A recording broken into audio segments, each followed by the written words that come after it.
Assalamualaikum warahmatullahi wabarakatuh. Kembali lagi di Sapa UMG, saling sapa untuk menyapa. Bersama saya Meli, Humas Universitas Muhammadiyah Gresik. Hari ini di Sapa UMG episode ini kami menghadirkan bintang tamu. Nah, bintang tamu kali ini atau narasumber kali ini yaitu salah satu dosen dari Prodi PIAUD atau Pendidikan Islam Anak Usia Dini bersama Ibu Fitri. Halo Ibu.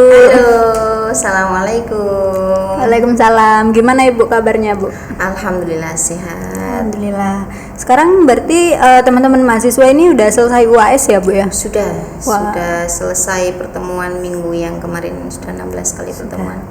Oh, berarti udah rekap nilai gitu ya Bu? Berarti wah, sudah siap semua. Jadi teman-teman di sana juga liburan sembari lihat ngecek nilai gitu ya Bu ya? Iya. Oke Bu Fitri, ini kami dari Humas UMG di Sapa UMG kali ini kami memberikan beberapa pertanyaan untuk Bu Fitri terkait dengan Prodi PIAUD atau Pendidikan Islam Anak Usia Dini. Dan juga pada hari ini bertepatan dengan Hari Anak Nasional 2022, kita akan sedikit membahas tentang anak juga ya Bu ya tentunya. Oke Bu Fitri, Ibu ini dosen di Prodi PIAUD ya Bu ya? Sejak tahun berapa Bu? Tahun 2017. Wah, dari 2017 Iya. Mengabdi di kampus Universitas Muhammadiyah Gresik. Bu Fitri, hal yang berbeda dari PIAUD UMG dengan PIAUD lainnya itu apa sih Bu? Oke, PIAUD UMG. Terkadang kalau masyarakat itu nilainya PAUD sama PIAUD itu berbeda ya. Padahal PAUD sama PIAUD itu pada dasarnya sama. Hanya kami lebih ada ciri kekhasannya yaitu keislamannya kan. PIAUD Pendidikan Islam Anak Usia Dini. Jadi di dalamnya itu nanti teman-teman mahasiswa selain dikenalkan apa sih anak usia dini itu, kemudian perkembangannya itu bagaimana, tahapannya seperti apa, di situ juga nanti teman-teman itu akan diberi wawasan tentang keislaman, bagaimana menjadi seorang pendidik yang berkarakter Islam, kemudian mendidik sesuai dengan syariat agama, Al-Quran dan hal hadis. Itu yang lebih kami tonjolkan untuk yang PIAUD-nya itu seperti apa. Jadi sebenarnya sama ya Bu ya? Terkadang masyarakat itu jangan kuliah di PIAUD, nanti pasti akan berbeda dengan PAUD. Padahal pada hakikatnya PIAUD dan PAUD itu sama, hanya ada ciri khasannya yaitu keislamannya tadi. Gitu. Jadi sama ya teman-teman ya. Bu Fitri, kira-kira teman-teman mahasiswa baru ini yang ingin masuk di Prodi PIAUD ini apakah harus suka anak kecil? Apakah memiliki kriteria tersendiri Bu? Oke, kalau kriteria bercerita pengalaman saya dulu ya. Saya dulu waktu S1 PAUD itu saya mikirnya sekolah ataukah kuliah PAUD itu mungkin tepuk tangan, kemudian hanya bernyanyi dan lain sebagainya. Bernyanyi dan bertepuk tangan kok pakai kuliah S1 sih. Sebenarnya bukan hanya itu. Untuk tepuk tangan, bernyanyi itu kan pasti ada tekniknya. Apalagi kalau kita berbicara anak usia dini, itu ada tahapannya, mulai dari dia dalam kandungan, lahir sampai dia ke jenjang yang lebih tinggi. Jadi kalau kriteria khususnya itu saya rasa tidak ada ya. Karena nanti kalau misalkan sudah masuk ke dunia tentang kepiautan, saya yakin mereka pasti akan menyukai anak kecil, sabar. Mahasiswa kami yang ketika kami tanya alasan kalian masuk PIAUD itu apa? Apakah suka anak kecil ataukah memang kalian sabar? Saya tidak sabar Bu, saya sama anak kecil tidak suka, tapi saya tertarik masuk PIAUD. Dan ketika mereka masuk, Bu ternyata anak kecil itu seru ya Bu.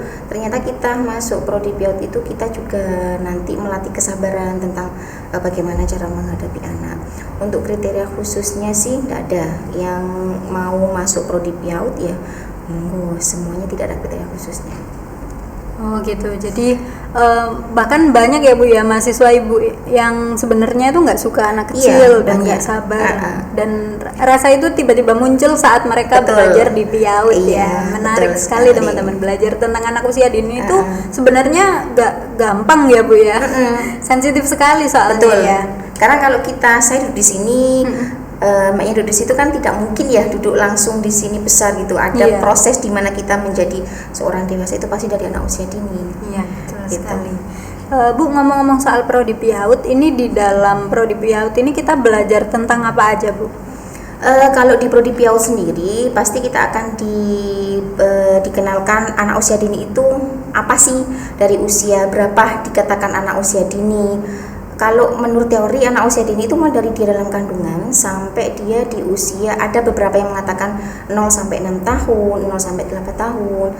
Beberapa teori menyebutkan seperti itu. Nah, di situ nanti teman-teman bisa mengetahui anak usia dini itu kriterianya seperti apa, karakternya seperti apa, perkembangan yang harus dikembangkan agar anak usia dini itu siap ke jenjang selanjutnya itu seperti apa gitu. Oh, jadi mempelajari tentang psikologi anak juga ya? Iya, psikologi anak, kemudian nilai agama, kognitif, bahasa, seni, semuanya ada, nanti kita pelajari di situ. Oke, kalau untuk kewirausahaan apa ada, Bu? Kewirausahaan ada. Oh, ada. Salah satu dari ciri khas prodi kami itu adalah edupreneurship yang berbasis keislaman. Artinya selain mereka itu menjadi seorang pendidik yang berbasis keislaman, tapi mereka juga akan dibekali edupreneur yang nantinya selain mereka menjadi pendidik, anak-anak juga bisa menciptakan sebuah alat media pembelajaran yang memang nanti di dalamnya dalam perkuliahan itu ada mata kuliah itu. Jadi tidak hanya serta-merta menjadi guru, tetapi mereka juga bisa jadi trainer outbound, kemudian bisa menjadi sebuah mahasiswa yang kreatif, menciptakan alat permainan edukatif yang bukan hanya mengandalkan dari misalkan beli di toko ataukah hasil dari pabrik, tapi mereka bisa langsung membuatnya sendiri sesuai dengan kriteria anak usia dini tentunya gitu. Jadi udah masuk semua kewirausahaan juga ada ya, Bu ya? Iya. Oke, banyak sekali ya ternyata yang dipelajari dan menyenangkan juga. Terus itu, Bu, apakah PIAUD UMG ini ada hubungan kerjasama dengan mungkin sekolah PAUD di Kabupaten Gresik atau mungkin di daerah mana gitu? Alhamdulillah ada. Kami kerjasama dengan beberapa lembaga PAUD yang di daerah Gresik, kemudian di daerah Pantura, kemudian di daerah Benjeng, Cermi. Kami semuanya kerjasama karena kan di PIAUD juga ada program pengenalan lapangan. Jadi mereka langsung terjun, misal seperti magang gitu ya, Mbak ya. Oh, iya. Magang, mereka langsung praktek langsung bagaimana cara menghadapi anak usia dini, kemudian mengajar, pengaplikasian dari teori yang sudah didapat di kampus diaplikasikan di lembaga PAUD. Gitu. Jadi banyak sekali ya, Bu ya, hubungan kerjasamanya. Alhamdulillah. Ya, kalau ngomong soal prestasi ini bisa di-spill, Bu, prestasi dari prodi PIAUD ini? Kalau prestasi itu alhamdulillah banyak ya, Mbak, prestasi dari prodi kami. Salah satunya adalah anak-anak itu pernah lomba juara 2 tingkat nasional juara tari yang waktu itu diadakan di Universitas Muhammadiyah Surabaya. Kemudian ada salah satu anak didik kami itu yang juara 1 seni ganda tangan kosong waktu itu di Banyuwangi. Alhamdulillah juara 1 mendapatkan medali emas ya. Nanti itu mahasiswa kami di semester 2. Itu salah satunya itu prestasinya. Itu yang prestasi yang dekat-dekat ini ya, Bu ya. Dan betul. Prestasi sebelumnya juga banyak sekali teman-teman. Oke, Ibu. Untuk program kerja dari prodi PIAUD ini apa, Ibu? Kalau program kerja itu sebenarnya banyak, tapi ada beberapa program kerja yang memang menjadi prioritas kami, yaitu salah satunya itu kami rencananya mau mengadakan sebuah seperti komunitas guru yang nantinya bisa membantu pendidik anak usia dini di luar sana, memberikan fasilitas misalkan outbound kit, kemudian trainer, kemudian ada sebagai misi materi ketika ada parenting dan lain sebagainya. Gitu. Jadi eventnya seperti itu ya, Bu ya, kayak parenting education kayak gitu ya? Iya, betul. Kalau misalnya ada terlaksana event tersebut kan pasti di-upload di Instagram ya, Bu? Ada. Kami di Prodi PIAUD itu ada Instagram, ada YouTube, dan ada Facebook. Jadi anak-anak ketika ada kegiatan atau Prodi ada kegiatan program kerja yang memang harus kami lakukan untuk membantu mempromosikan Prodi itu, pasti kami share lewat YouTube ataukah sosial media lainnya. Nah, Oke, jadi jangan lupa untuk dipantengin ya teman-teman ya.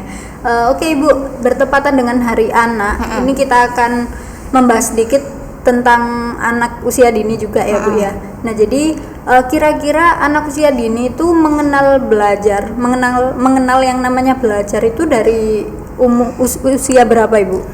Oke, anak usia dini seperti yang awal saya katakan itu mulai dari dalam kandungan, artinya dia usia 0 sampai ada yang mengatakan 6 tahun, ada yang mengatakan 8 tahun. Pertama kali yang kita ajarkan kalau kita bicara teori ya, ketika anak baru lahir itu kan bahasa atau yang dikenal dulu itu kan adalah ibunya. Jadi lewat ibu, lewat lingkungan sekitar, lewat orang sekitar, anak itu bisa mengenali dirinya, kemudian aspek perkembangan apa sih yang harus dikembangkan dengan bantuan orang dewasa, dari orang tuanya, dari saudaranya, atau dari lingkungan sekitarnya. Gitu. Jadi sebenarnya dari dalam kandungan itu sudah bisa belajar ya Bu betul. ya.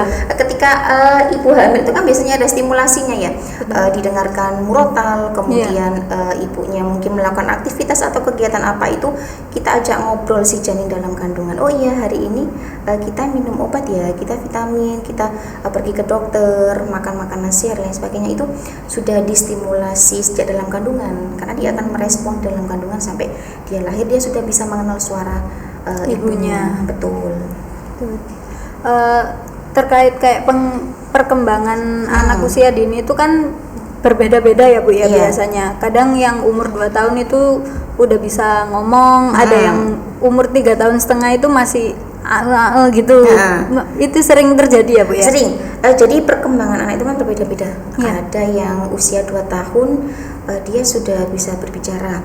Ada yang usia 1 tahun, belum sampai 1 tahun, 10 bulan dia sudah bisa jalan, tapi dia mungkin dalam hal berbicara dia baru usia 2 tahun dia lancar berbicara. Jadi setiap anak itu perkembangannya berbeda-beda. Itu juga tergantung lingkungannya juga. Iya, ya, tergantung lingkungannya, bagaimana cara orang sekitarnya untuk menstimulasi anak itu agar perkembangan itu berjalan sesuai dengan usianya. Gitu. Terkait tantrum, sekarang kan lagi banyak sekali di sosial media. Itu kayak ibu-ibu muda yang share anaknya lagi tantrum. Nah, kalau menurut Bu Fitri ini gimana sih Bu cara menghadapi anak yang tantrum? Oke, anak tantrum itu kan biasanya kalau terkenal di masyarakat itu kan nangis gitu ya. Nangis, tidak bisa dikendalikan. Nah, orang tua itu biasanya ketika anak tantrum di tempat umum itu malah memarahi. Oh iya, betul. Ada yang dipukul, ada yang dicubit dan lain sebagainya. Padahal ketika anak tantrum itu, kita sebagai orang tua ataukah sebagai orang dewasa ketika melihat itu, kita harus tenang, jangan panik. Jadi biarkan anak itu meluapkan emosinya terlebih dahulu. Karena kalau anak usia dini berbeda dengan kita ya. Betul. Kalau kita marah, kita bisa mengendalikan emosi kita. Oh, seharusnya saya tidak marah di tempat umum. Tetapi kalau anak usia dini kan tidak bisa. Ketika dia mengingat sesuatu tidak dituruti, maka saat itu juga dia bisa nangis, kemudian bisa teriak-teriak. Maka hal yang pertama kita lakukan adalah kita harus tenang terlebih dahulu sebagai orang dewasa. Tenang. Kemudian ketika kita melihat celah anak itu sudah mulai agak tenang, baru kita rangkul. Kita beri kasih sayang dan kita tanya, kenapa sih tadi kok marah? Kalau dia sudah mau menyampaikan apa yang sebenarnya ingin disampaikan, kita beri nasihat. Kalau misalkan kalau minta sesuatu itu tidak boleh marah, harus ngomong baik-baik. Kemudian kita juga perlu adanya reward dan punishment. Ketika anak melakukan sesuatu hal yang baik, maka kita beri penguatan. Oh, kamu hebat, kamu pinter ya, anak soleh-soleha. Maka di situ dia akan merasa, oh ternyata aku bisa loh. Terus kalau reward, kalau punishment itu kan biasanya kalau kita mengenal kata punishment itu lebih ke hukuman. Ya. Anak dicubit ataukah mungkin dipukul. Sebenarnya kalau punishment pada anak usia dini itu cukup mungkin diberikan konsekuensi. Misal sudah ada perjanjian di awal, kita pergi ke mall, nanti tidak beli mainan ya, tidak boleh mainan karena minggu lalu sudah beli mainan. Artinya kalau ketika nanti dia di mall beli mainan, mungkin minggu depan atau bulan yang depannya dia tidak diberikan mainan. Itu mungkin sejenis punishment, hukuman yang artinya tidak perlu menggunakan kekerasan fisik. karena itu akan membekas pada anak usia dini. Artinya dia, oh ternyata orang tuaku mukul loh, ketika aku buat salah ternyata aku dipukul, dicubit dan lain sebagainya gitu. Iya. Jadi sebenarnya nggak boleh ya Bu kalau misalnya ngasih punishment itu gini. Kalau misalnya kan beli nanti dipukul ibu gitu nggak boleh ya Bu ya. Karena itu akan menjadi trauma kan buat anak. Betul. Dan memori anak kecil itu pasti nggak akan pernah hilang sampai dia sudah dewasa gitu. Mungkin kita juga masih ingat ya dulu waktu kecil kita pernah apa, sampai sekarang masih ingat. Betul sekali. Oke Bu, cara memotivasi anak agar mau belajar itu gimana Bu menurut Bu Fitri? Cara memotivasi anak belajar itu adalah pertama kita harus bisa menjadi sosok yang menjadi panutan. Orang tua itu kadang bisanya, mohon maaf, nyuruh anaknya, tetapi orang tua sendiri tidak menjadi sosok public figure atau model yang bisa menjadi panutan bagi anak. Ayo belajar, padahal orang tuanya mungkin tidak menunjukkan bahwa belajar. Nanti misalkan habis maghrib belajar ya, nggak boleh nonton TV, orang tuanya nonton TV, anaknya disuruh belajar. Kan percuma.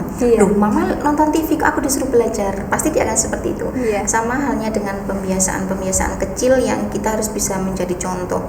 Kita suruh anak kita untuk makan duduk, minum sama duduk, tapi kita minumnya karena dari luar kepanasan, minumnya berdiri. Nah itu salah satu pembiasaan atau contoh ketika kita sebagai orang dewasa tidak bisa menjadi public figure bagi anak usia dini.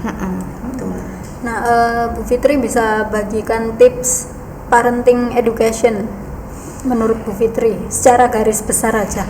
Oke, secara garis besar kita sebagai orang tua tadi seperti yang di awal saya katakan, kita menjadi model karena orang tua itu lebih banyak waktunya dengan anak, maka kita harus menjadi model. Kemudian yang kedua adalah dengan pembiasaan, karena dengan pembiasaan anak usia dini itu pasti akan teringat di memorinya, seperti yang di awal dikatakan, memorinya diingat, oh ternyata kalau makan itu duduk baca doa, minum itu sambil duduk baca doa, kemudian masuk kamar mandi kaki kiri, keluar kaki kanan dan lain sebagainya. Itu salah satu mungkin edukasi yang memang harus kita terapkan dengan cara pembiasaan sebagai public figure yang orang tua sebagai public figure agar anak itu mencontoh hal-hal yang baik positif dari kita. Jadi sebisa mungkin orang tua itu melakukan yang terbaik gitu ya di depan anaknya. Betul. Juga apalagi. Tapi ketika itu juga bisa menjadi apa ya namanya pembelajaran juga buat kita. Kita kadang belajar dari anak usia dini ya. Iya. Itu. Kadang ada yang bilang anak itu sebenarnya adalah guru terbaik gitu. Betul. Iya. Apalagi anak kecil gitu ya. Oke Ibu, bertepatan dengan Hari Anak, saya ingin Ibu memberikan ucapan sedikit tentang Hari Anak Nasional 2022 ini. Oke. Anak itu kan artinya penerus bangsa nanti. Betul.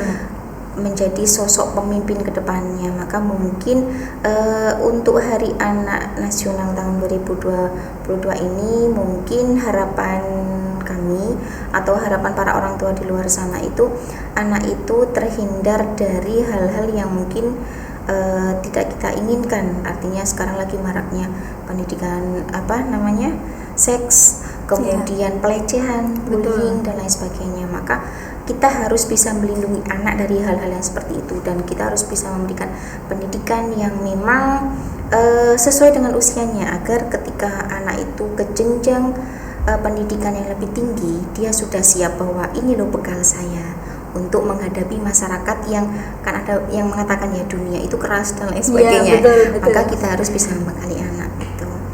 Oke. Dan semoga para orang tua di sana bisa memberikan pelayanan terbaik untuk anaknya, dan juga anaknya juga pinter juga. Gini ya, orang tua kalau misalnya lihat anaknya pinter itu sebenarnya senang sekali ya Bu ya. Iya, betul. Jadi apalagi ada rasa bangga. Nah, kayak wah aku pinter nih didik anakku kayak gitu. Ya meskipun saya masih belum punya anak ya Bu. Belajar ya. Iya sekarang. Oke Ibu, 3 kata untuk prodi PIAUD, Fitri. 3 kata untuk prodi PIAUD,